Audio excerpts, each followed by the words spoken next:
Newsbreak. Sa headlines kan mga barata, nagkapirang jeepney na may rota sa San Fernando, Camarines Sur dahil nagbiyahe ngunyan na aldaw. Direktiba para sa ayuda kan mga driver in pampublikong lulanadan, halat pa kang CSWDO kang naga. Mga driver and truck helper kang SWMO ipapasairarom sa retraining matapos na aksidente makaligis ni nakabisikleta ang saro sa saindang personahe. Barangay San Jose West, Kanaman, Camarines Sur, nakaresibi ni rescue boat hali sa Naga College Foundation. Uya na mga bareta sa aldaw na ini. Ako po si Chris Palomania. Huli kan sunod-sunod na paglangkaw kang presyo kang kada litro kang produktong petrolyo. May nagkapirang driver ning jeepney na biyahing San Fernando, Camarines Sur ang daymo na nagpasada ngunya na aldaw. Kung ano pa ang iba panindang rason, aramon ta sa report ni Cristina Valenzuela. Ini ang agrangay kang mga driver ng jeep na yaon sa LCC Transport Terminal sa may Felix Plazo Street, Sabang, Syudad ng Naga. Kadikit ang pasahero, asin kulang na ganansya. Ang urual daw nindang pinagaatubang puun kan maglangkaw ang presyo kada litro kang produktong petrolyo.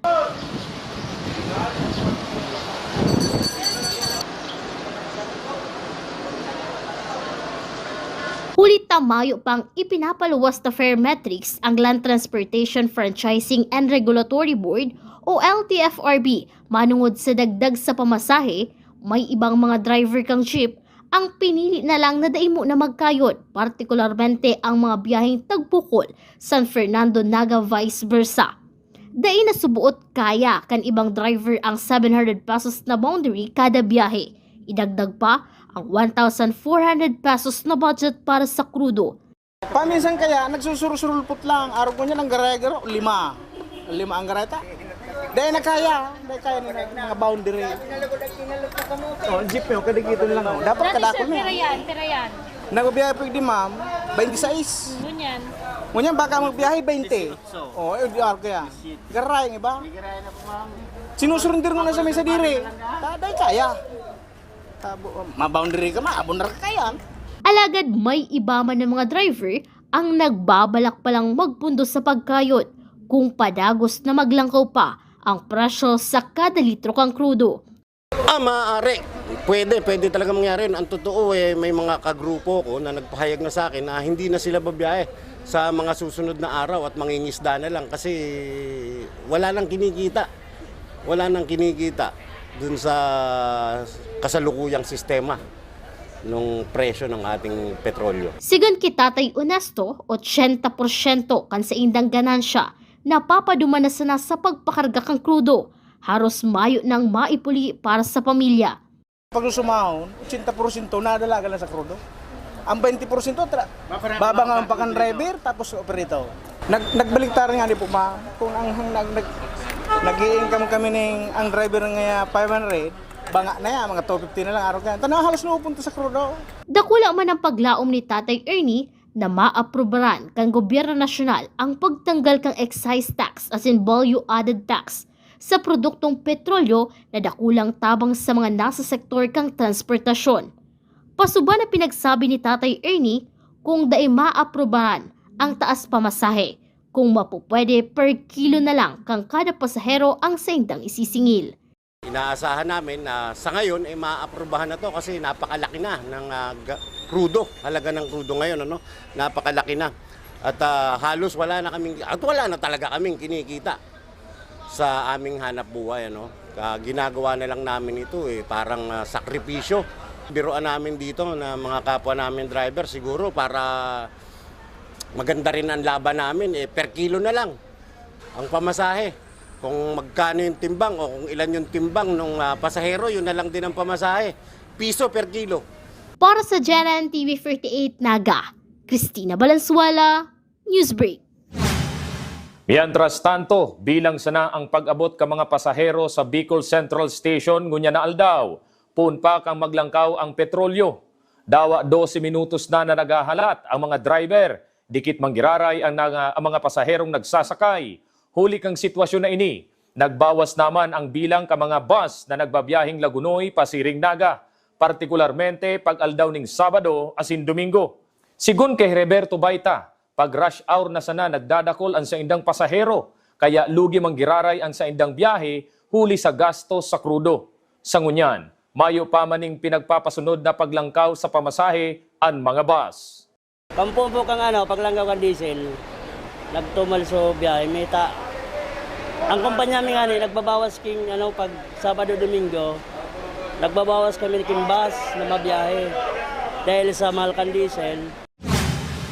Padagos sa mga bareta, sa paglibot-libot kan GNN TV48 Naga News Team sa mga gasoline station sa syudad ning Naga, nagpapakul na sa 87.70 pesos hasta 96.20 pesos ang kada litro ngunyan kang diesel, mantang 70.80 pesos man hanggang 76.60 pesos ang kada litro kang gasolina na dakulang pagabat sa bulsa kang mga nasa sektor kan transportasyon. Hinahalat ngunyan ka mga drivers ang tabang na maitatao kang gobyerno nasyonal arog kang oil subsidy o ayuda na makatatabang sa mga drivers ngunyan na halangkaw ang presyo kang kada litro kang petrolyo. Kung igaman lang maitabang po ang gobyerno para sa mga driver, igabang mga fuel subsidy arog kaya ayuda. Pwede ko na makaahon-ahon man kami. Sa iba pang bareta, City Social Welfare and Development Office kang Naga nagahalap ning direktiba sa pagtaon ning ayuda sa mga rehistradong driver kan mga pampublikong lulunadan sa syudad ning Naga. Ang detalles sa report ni Melvin Machado. Ngunyan na si Mana hahalaton kang City Social Welfare and Development Office kang Naga ang maging direktiba kang DSWD Bicol dapit sa pagtaonin ayuda sa mga yaon sa sektor kang transportasyon, partikularmente sa mga driver in bus, jeepney asin tricycle. Susug ki CSWDO Head Annabel Vargas, hali sa pondo kang DSWD sa paay kang assistance for individual in crisis situation ang itatao sa mga rehistradong driver. 5,000 pesos ang subot mariresibikan mga ini. Cash. Cash. How much? Based on aramat ng guidelines or directive? Di ko pero ang aram ko 5K? 5K. 5K. Opo. Pero dahil ka pa din aram, malay mo baka maglangkaw. Pero yan ang aram ko, 5K. So ano nga Ayuda para sa mga driver na apektado kaya ning paglangkaw ng gasolina. yan ma'am, DOTR? Or DSWD ang pundo through AX. So ang ma-provide ang DSWD. Pero ang lista, di ko lang sigurado kung sisi ang ma-provide ang LTFRB pa, yung local na listahan na through PSO, di may aram. idinagdag pa ni Ma'am Annabel Vargas ng listahan ka mga matataonin ayuda ang itatao sa lokal na gobyerno na iyo man ang kukuanon kang CSWDO. Ang kasi, ang instruction, garo si mga listahan, ipoprovide sa LGU, tapos ang DSWD, makuha sa LGU ng mga listahan. Ang pagtaunin ayuda sa mga drivers ang lakdang kang gobyerno nasyonal huli kang padago sa paglangkaw kang presyo kada litro kan produktong petrolyo. Para sa GNN TV48 Naga, Melvin Machado, Newsbreak. Mientras tanto, kinumpirmar man kang CSWDO Head Annabel Vargas na dakul ng mga nagaapod sa indang opisina asin nagahapot mapadapit sa ayudang sa indang itatao sa mga rehistradong driver ni mga pampublikong lulunadan. So sa ngunyan, may mga nag-aarapot na sa buo. Actually, may mga nag-aarapot na dahil sinarehistado sa mga, Toda. Oh. Pero may crime mobile sinda. Pero may operator. Paano man dahil si mga operator? Sabi ko, mayo pa man sa mong directives ko na mga operator. Pero ang malinaw yung mga drivers. Sa samuyang pagbabalik, mga driver kang SWMO ipapasairaron sa retraining matapos ang aksidente kang nakalihis na aldaw sa may rotonda. Iyan asin iba pang nangingenot na mga bareta, digdilang sa GNN TV48 Naga Newsbreak. The digital age is here. They warn us of a cold, efficient world where the human touch is lost to automation. But we refuse to accept that choice. At Naga College Foundation, we believe the best future is one led by heart. We equip you with the skills you need to thrive. From our dynamic programs in finance and business to the hands-on fields of IT and engineering, through our vital health sciences, our justice programs in criminology, and the crucial roles of education in the arts, we cover the entire spectrum of tomorrow's workforce. Here, you don't just become future ready, you become a worker with empathy, a leader who understands that technology must serve humanity. Choose the college that prepares you not just for the job, but for the world. The future is here at NCF. Enroll at Naga College Foundation. Let us build a brighter, kinder tomorrow. The future is a race. At Naga College Foundation, we don't just keep up, we set the pace and we change the game. College of Business and Management, where ideas grow into enterprises. College of Teacher Education, shaping minds that shape the nation. College of Health Sciences, where compassion meets innovation. College of Engineering, designing solutions that redefine tomorrow. College of Arts and Sciences, fueling creativity, culture, and connection. College of Accountancy and Finance, empowering the economy through mastering numbers and market. College of Criminal Justice Education, protecting communities with excellence and integrity. College of Computer Studies, coding the language of the future. And with NCF micro-credential programs, you don't just wait for the future, you leap into it. Gain and demand skills fast, short, powerful, and flexible. Designed to fit your life and fuel your career. 8 colleges, endless possibilities, and micro-credentials to keep you ahead of the game. Seeing clearly shouldn't mean traveling far from home. At Camsur Eye Center, world-class care is right here in the heart of Rinconada and the Bicol region. With advanced diagnostic tools, ophthalmology specialists, and a team that treats you like family, we bring expert eye care. From children's screenings to managing cataracts, glaucoma, and diabetic eye conditions without the need for long trips. Because your vision matters, and so does your time. Camsur Eye Center, world-class eye care just around the corner. Sa pagpapadagos ka mga bareta, gadan ang sarong nagbibisikleta matapos mabundol asin maligis kang garbage truck kan Solid Waste Management Office kang nakalihis na aldaw. Para dai nasubot ini mautro, mga driver ipapasairarom sa retraining. Ang detalye sa report ni Melvin Machado. Alas 9 kasubagong aga ka magpapunin meeting si Engineer Joel Martin kang Solid Waste Management Office sa gabos ng personnel ng obligasyon maghakotin basura sa bilog na syudad kang Naga gamit ang saindang mga garbage truck.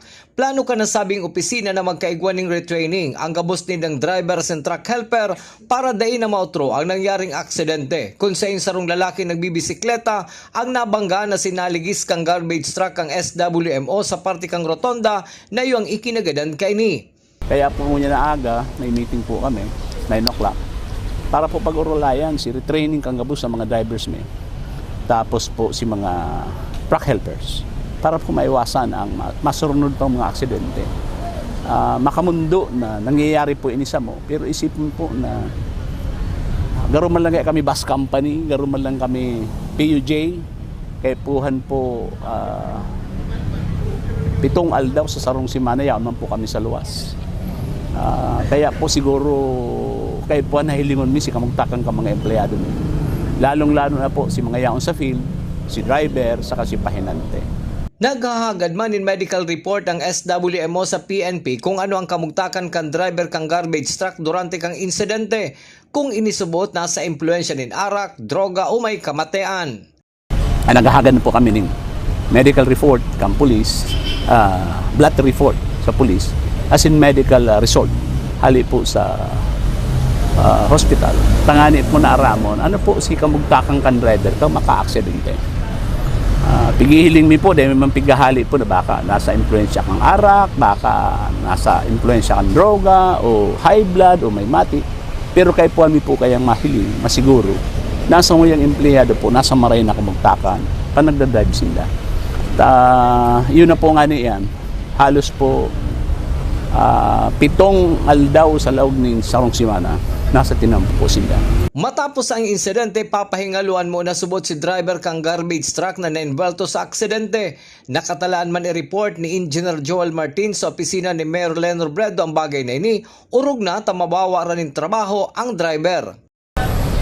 Pigihiling mi pa po, ngunyan po nga ni ma-report at kami kay Mayor Lenny sa Satuyan City Administrator, kay Sir Rayan, kay Vice Mayor Gabi, para lang po aramon anong aram po si mga dapat nagiribuhon mi sa opisina. As in, si punto legal po para doon sa driver. Para sa GNN TV 48 Naga, Melvin Machado, Newsbreak. Apwera ka mga drivers as in truck helper na ipapasairarom sa retraining. Mas gigibuhon ng regular ang pagrikisa sa gabos ng mga bihikulo kang Solid Waste Management Office para masiguro na salbado ang mga ini pag ginagamit sa paghakot ng basura sa syudad ng Naga. Si gabos po, si preno, si under chassis, si mga ilaw, si kamugtakan kang makina, si kamugtakan po ang truck. Sarong elemento po ina na pigihiling mi po. Although pigigibo mi ni prepare mi, pero pigihiling mi na baka kung kwartel di ginigibo mi, gibuhon mi bulan-bulan. Tangani po na mas maiwasan, mas mapagirumdum po si mga personahe mi. Ano nga ran si safety precaution na dapat po pigi-isip ta, as in ginigibo ta, sa oral daw na nagpe-perform pagkita kan sa tuyang mga obligasyones. Sa police report, kasong homicide na may piyansang 120,000 pesos, as in frustrated homicide na may piyansang 72,000 pesos, ang inaatubang na reklamo sa korte kang 60 years old na si alias Sunny sarong Paraoma, as in residente kang barangay Malabog, Karamoan, Camarines Sur. Alagad na aresto sa General Trias, Cavite, kan suugmang alas 10:30 ning udto. Naaresto ang nasabing akusado sa paagi kang Manhunt Charlie Operation. Apwera kang 2 kaso, may pending warrant of arrest pasubuot ang akusado para sa pagbalgar kang Presidential Degree 1602. Nasa kustudiya ng unyan kang Karamoan Municipal Police Station ang nasabing persona. Sa ibang police report, arestado si alias Tarzan na residente kang Zone 3, Pagdaikon, Barangay Mabolo, Syudad ng Naga, matapos ang pinagkundusir na anti-illegal drug buy-bust operation pasado alas 9 ning Banggi kang aldaw ning Sabado. Anom na plastic sachet ning subuot illegal na droga ang nakumpiskar sa sospek na may gabat na 10 gramo na nagkakantidad ng 6,800 pesos. Si alias Tarzan ang dati nang nag-atubang ning reklamo sa illegal na droga kang taon 2015 as in homicide kang taon 2016. Sa ibang police report, sa probinsya kang Camarines Norte, 2 sospek sa pagpapabakal subuot ng illegal na droga arestado sa magkasuway na anti-illegal drug buy-bust operation. Ang detalye sa report ni Juan Carlos Aguirre. 2 pinagtutubudang nagpapabakal nin illegal na droga ang inaresto kan mga operatiba kan Camarines Norte Police Provincial Office sa magkasuhay na drug buy-bust operation sa Kapalonga, Asindaet, Camarines Norte. Enot na nadakop si alias Tito, 43 anyos, may agom Paraoma, asin residente kan Barangay Katabagwangan, Kapalonga matapos ang ginibong intel-driven buy-bust operation. Digdi sarong posture buyer ang nakabakal nin sarong sadit na heat-sealed transparent plastic sachet na may laog ning pigtutubudang shabu na nagserbing buy-bust item. Nakumpiskar pa sa sospek ang 4 pang sachet na may laog ning pigtutubudang shabu na may timbang na more or less 0.70 grams na may street value na 4,760 pesos, sarong pidaso nin 500 peso bill asin sarong black wallet. Sa Banwaan kan Daet, arestado kan pinagsararong pwersa kan PNP asin PDEA si alias JR, 40 anyos, may agom, construction worker, asin residente kan Barangay 4, Daet, Camarines Norte. Nadakop ang sospek sa Purok 7, Barangay San Isidro, kanasambit na Banwaan matapos mabakalanin sarong sadit na sachet ning pigtutubudang shabu. Kabali pa sa nakumpiskar ang sarong black belt bag na may laog nin sarong medium size na sachet ning pigtutubudang shabu asin sarong unsealed plastic sachet na may laog nin 6 na saradit na sachet nin subuot illegal na droga. Na-recover man ang sarong tunay na 500 peso bill na ginamit bilang buy-bust money. Ang total na nakumpiskar ning pigtutubudang shabu may timbang na more or less 1.5 grams as in may street value na maabot sa 10,200 pesos. Nasa kustodiya ngunyan kan Daet Asin Kapalonga Municipal Police Station ang duwang naarestong sospek mientras na pinagpepeprarar ang reklamong isasangat sa sainda kan mga otoridad. Para sa GNN TV 48 Naga, ini si Juan Carlos Aguirre, Newsbreak. Sa ibang bareta, nakisumaro ang 96th Infantry Battalion Philippine Army, kaiba ng mga CAFGU personnel, hali sa Kabasan Patrol Base sa pinagkundusir na blood donation drive kang Rural Health Unit kang Aroroy, Masbate. Apera sa pagmantinir kang seguridad sa nasabing banwaan, suportado man kang 96th Infantry Battalion Philippine Army ang programang pangsalud kang lokal na gobyerno kang Aroroy, Masbate. Dakulang tabang man sa mga nangangaiponing dugo ang pinagibong blood donation drive na may titulong Save Life, Give Your Blood. Padago sa mga bareta, 28 degrees centigrade ang heat index. Ang nairehistro sa syudad ng Naga pasado alas 8 kasubagong pagkaaga. Kabali ini sa quotient level na 27 hasta 32 degrees centigrade. Ang sarong persona pwedeng makamati ning pagkapagal, heat cramps kung haloy na mababad sa saldang o may mga magagabat na aktibidad. Kaipuan mag-inom ning dakul na tubig, iwasan ng kape, tsaa, soft drink sa udto asin hapon. Ang CDRRMO ang regular na nagpapaluwas ning update sa heat index, ngunyan na luway-luway ng nagiging mainit ang panahon.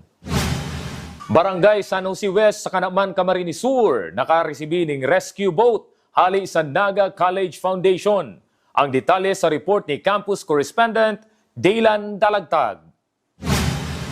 Panibagong tabang ang inihatod kan Naga College Foundation sa Barangay San Jose West, Kanaman, Camarines Sur bilang parte kan pagpapadagos kan mga proyekto sa irarom kan Melchor program. Sarong rescue boat ang pinag-turnover sa nasabing barangay sa panginginot kan mga opisyales kan Naga College Foundation na pinag-atenderan man kan mga residentes asin barangay officials. Ang rescue boat magagamit kan mga residentes in kaso maka-experience girari ning pagbaha araw kan taong 2024 kung sa inalubog sa tubig ang dakulang parte kan barangay San Jose West, Kanaman huli kan bagyong Christine.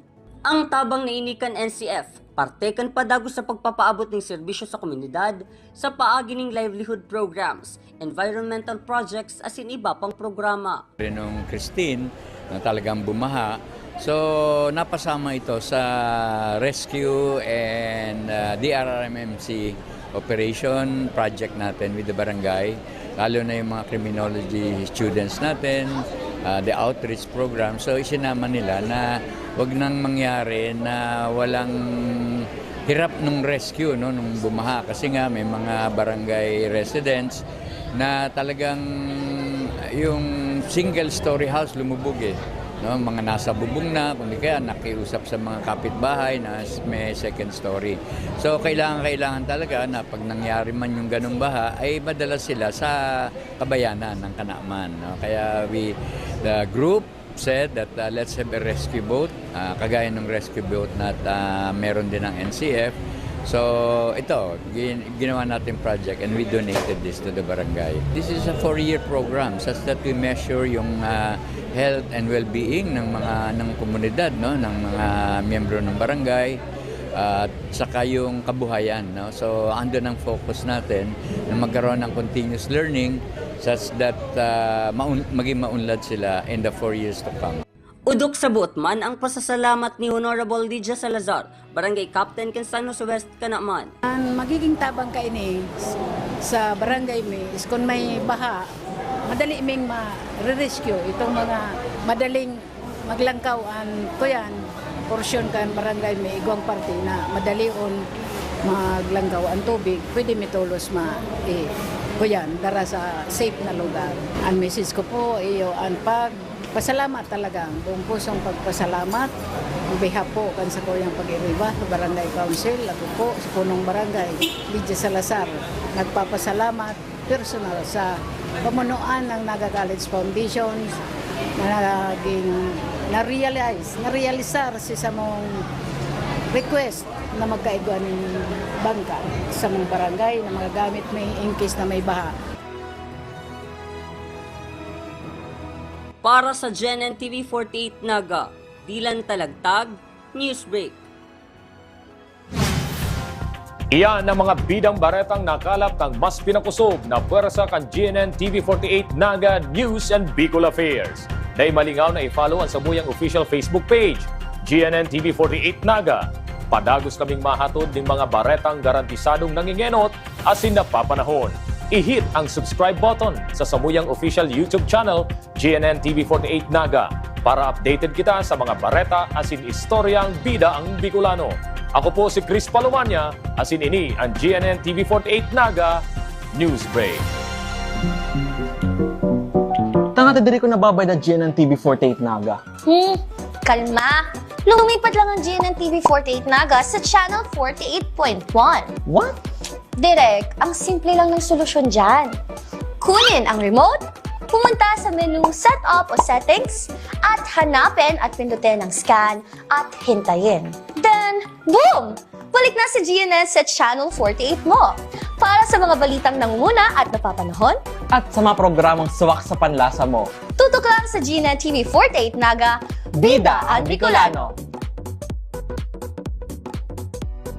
Be a champion, be a tiger today. NCF's the quest, lights lighting your way. At the Naga College Foundation Basic Education Department, we provide an environment where innovation is nurtured and resources promotes collaboration and discovery. Our students benefit from hands-on learning in cutting-edge science and technology laboratories, bridging theory with practical application. We maintain a supportive institutional framework, ensuring a safe, clean, and academically focused atmosphere for every student. Beyond academics, our comprehensive facilities, including sports, develop leadership, teamwork, and discipline. NCF is proud to be a LASO-accredited institution, a recognized mark of excellence and high-quality education. This is Naga College Foundation Basic Education Department. Changing the game.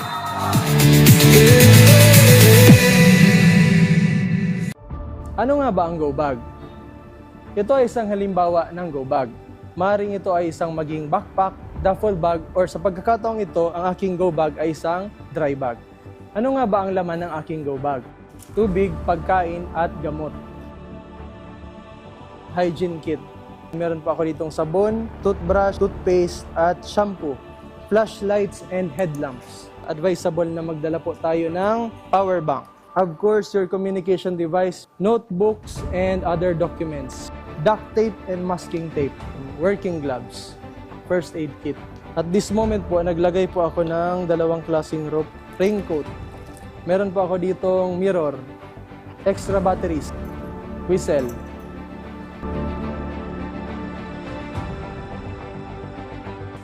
Ang layunin ng Bureau of Fire Protection ay ligtas na buhay at ari-arian. Sa muli po, ako ay si Fire Officer Juan Baquero from Bureau of Fire Protection, Naga City Fire Station na nagpapaalala, laging maging handa para ligtas sa sakuna. At NCF, we're all about that holistic grind. Hands-on training, real-world experience, and affordable education that gets you industry-ready. Shoot to edit? Dito, from concept to screenwriting. From shooting to editing to actual broadcasting. NCF is the first and the only school that has its own operational television and radio stations. No boring stuff, just real skills or the real world. Jika na ba? Be a tiger today.